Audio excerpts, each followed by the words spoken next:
Olha, já restabelecida a nossa comunicação com a repórter Thalita Sabrina, a gente vai diretamente com ela agora, vamos voltar com a Thalita, porque ela está com uma psicóloga que vai dar dicas importantes para a gente. Thalita, boa tarde. Pois é, Lauro, boa tarde a você, boa tarde para todo mundo. Acabei ficando muda, né? Mas voltei porque são dicas extremamente importantes. Ontem mesmo, Lauro, eu tinha chamado a atenção aqui no Plantão Alagoas para essa necessidade de uma atenção maior com as nossas crianças, com os nossos adolescentes, principalmente por parte dos pais, das pessoas responsáveis por essas crianças e por esses adolescentes. Muitas vezes esses abusos acontecem dentro de casa e outras vezes em ciclos próximos a essas crianças e adolescentes. E quem vai nos dar mais dicas de como lidar com situações assim, como identificar casos como estes, eu vou conversar agora com a psicóloga Gabriela Saldanha. Muito obrigada pela participação, por nos receber para falar sobre um assunto tão sério. Os pais precisam ficar atentos, porque isso muitas vezes acontece bem próximo a eles.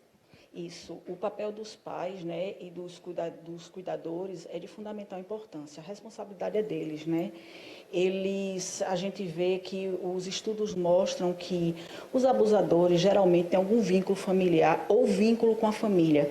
Por isso que a gente vê tantos casos de abuso sexual infantil em ambientes escolares, em ambientes religiosos, entendeu? Em relação a líderes religiosos. Por quê? Porque são pessoas que têm vínculos, né, com a família.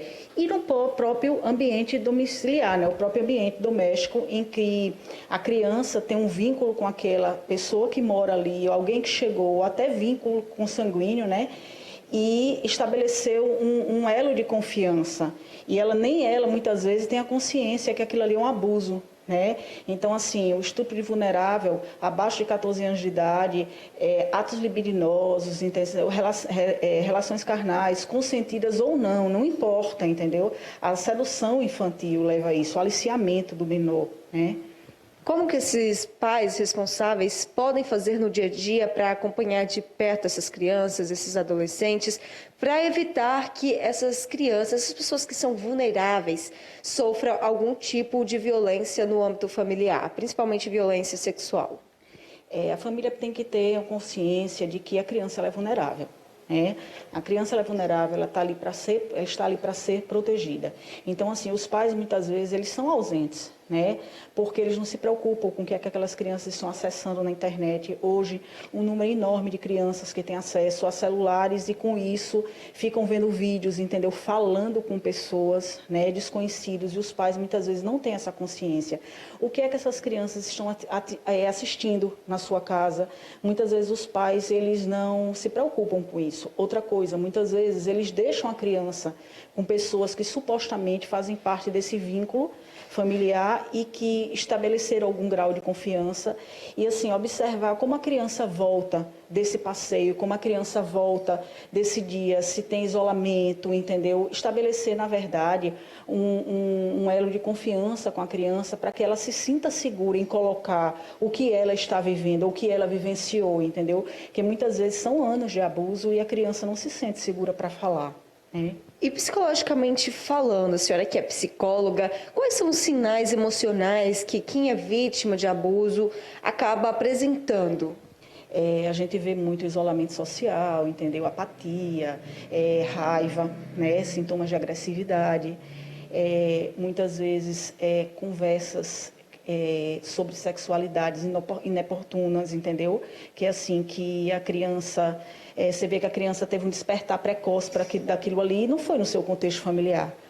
Onde foi que a criança ouviu falar sobre aquilo ali? Então, assim, os pais precisam estar atentos, entendeu? E até os professores acabam tendo também um papel importante nesse processo, porque quando esse abuso às vezes está acontecendo em casa, eu falo porque já acompanhei casos em que a mãe sabia, o pai sabia e era ali com um tio, um avô e não fazia nada. Então os professores acabam tendo um papel importante também. A mudança comportamental, né, no colégio, os professores que acompanham, que têm uma convivência diária, eles percebem aquilo ali. Né? E outros sintomas, como baixa o rendimento escolar, a gente percebe que é uma mudança nas notas, entendeu?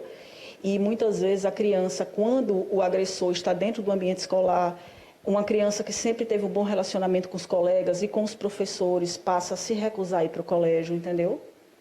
Muito obrigada pela participação e a gente deixa aí essas orientações para os responsáveis dessas crianças e adolescentes e muitas vezes esses responsáveis, Lauro, precisa deixar um pouquinho o celular, as redes sociais e prestar atenção no que está acontecendo dentro de casa, porque o que a gente mais vê é pais o tempo todo nas redes sociais e não conhecem sequer os filhos que estão convivendo ali debaixo do mesmo teto, né, Lauro? Eu volto com você aí no estúdio.